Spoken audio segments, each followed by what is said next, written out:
Allez, on est septembre, mois de septembre, on vient d'arracher des tomates. Qu'est-ce qu'on va faire derrière pour que la terre soit toujours avec une plantation, une végétation? On a parlé d'engrais verts dans d'autres vidéos.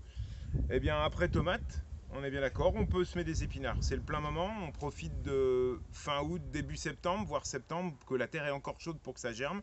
Les épinards vont résister au gel et vous pourrez les manger sans problème, soit crus, oui, en salade, ça marche bien, soit cuits bien sûr. Et puis pour ceux qui n'aiment pas les épinards, vous les laissez dans votre sol, ça peut être un engrais vert, ça veut dire que c'est une plante qu'on va laisser pousser dans le sol pour pouvoir ne pas laisser ce sol nu et que l'eau emmène tous les nutriments du sol en profondeur, les perdre par lessivage, ce qu'on appelle. Donc on plante des engrais verts. J'en ai fait un sur par exemple la moutarde, une petite vidéo. Là je veux quand même moi récolter des épinards. Donc comment faire? Première chose, sur la plate-bande des tomates, j'ai tout arraché, tout évacué. Ok.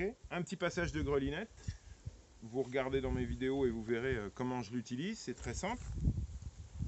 Pour ne pas retourner la terre, mais juste la fendiller. Ensuite, relativement simple, un petit coup de râteau, très léger, mais pour pouvoir... Alors je vous rappelle, le râteau s'utilise des deux côtés. Vous avez un côté pour casser les mottes avec les dents, et un côté droit qui va vous permettre d'égaliser. Regardez. Hop. Et ça permet d'avoir, et moi ça me permet de retirer les dernières racines qui ont été enlevées par la grelinette. Voir ma vidéo sur le chien-dent et comment on enlève le chien-dent. Voilà. Donc un petit coup de râteau, facile. Voilà, j'égalise, regardez avec le dos du râteau. Ça vous permet. Hop, et oui, voilà, le vent est de retour, comme d'hab. Ok. Donc voilà. Allez, le râteau c'est bon. Ensuite, facile. Toujours ma technique de semis en pleine terre, un petit assaut. Et je réalise des sillons, vous voyez, très simple, avec ma petite latte.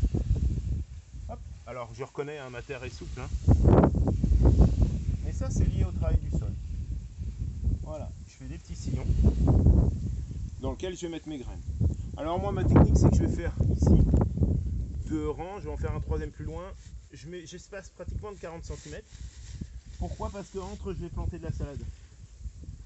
Je vais planter certainement de la scarole d'hiver, une scarole qui donc est une salade qui résiste au froid de l'hiver. Voilà. Donc épinards, salade, épinards.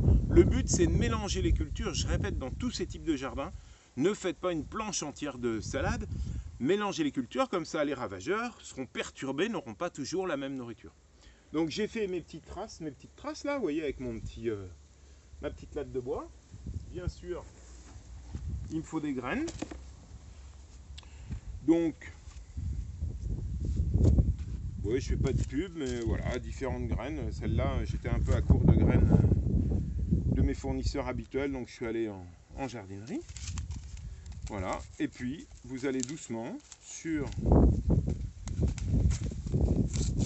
Parce que il faut pas quand même semer trop... Alors l'épinard c'est facile, hein. C'est une graine qui est assez visible, regardez, bien blanche, et donc relativement facile à semer. Donc très simple, voilà, délicatement. Alors bon, ça viendra avec l'exercice, on en met tout doux. Il existe des semoirs, vous avez dû me voir en utiliser. Voilà, vous pouvez visionner dans le sillon. J'ai tendance toujours à semer un peu dru, mais fort, on va dire. Mais l'objectif, c'est vraiment d'essayer de répartir ces graines dans tout le sillon. Voilà, vous voyez, je vais faire une bonne rangée de graines. Je ne fais pas le deuxième sillon, vous le verrez après. Je vais rechercher mon râteau, ne jamais marcher sur la terre. Il faut respecter la terre, sinon vous la tassez et c'est pas bon. Alors ensuite, facile, vous reprenez votre râteau et vous enfouissez juste la graine, comme ça, et vous tassez. Voilà. Voilà.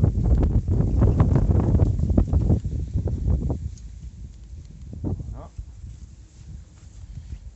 le dos du râteau et je tasse un peu. Alors, ensuite, une étiquette bien sûr, pour marquer, et puis un arrosage. Alors, je vous en ai déjà parlé de ça, mais j'aime bien, c'est ce qu'on appelle une rampe d'arrosage ou de désherbant. C'était utilisé dans le temps pour désherber dans les cours, mais vous la trouverez encore en jardinerie. C'est une rampe qui m'intéresse parce qu'elle me permet, vous voyez, d'arroser que sur le rang que je viens de semer. Alors ça c'est marrant en été parce que, et même au printemps, parce que j'arrose que les semis que j'ai fait. Et ma terre à côté, comme je vais planter mes salades, voilà, je suis un peu en pente, l'eau ravine. On attend un petit peu. Bon là il va repleuvoir, hein. Mais c'est important, hein. Même s'il pleut, vous arrosez, le but c'est de rasseoir la terre, de pouvoir la remettre en place après le travail du sol.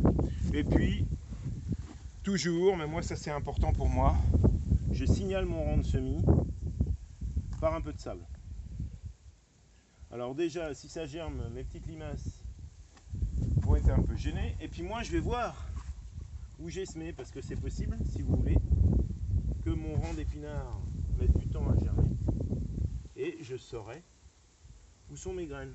Parce que si je reviens dans 15 jours pour semer, pour planter mes salades, je ne saurai plus où sont exactement mes rangs d'épinards. Et donc là, cette technique va me permettre de bien repérer en attendant qu'ils poussent. On est bien d'accord. Donc voilà, un semis super simple, en pleine terre à partir du mois de septembre.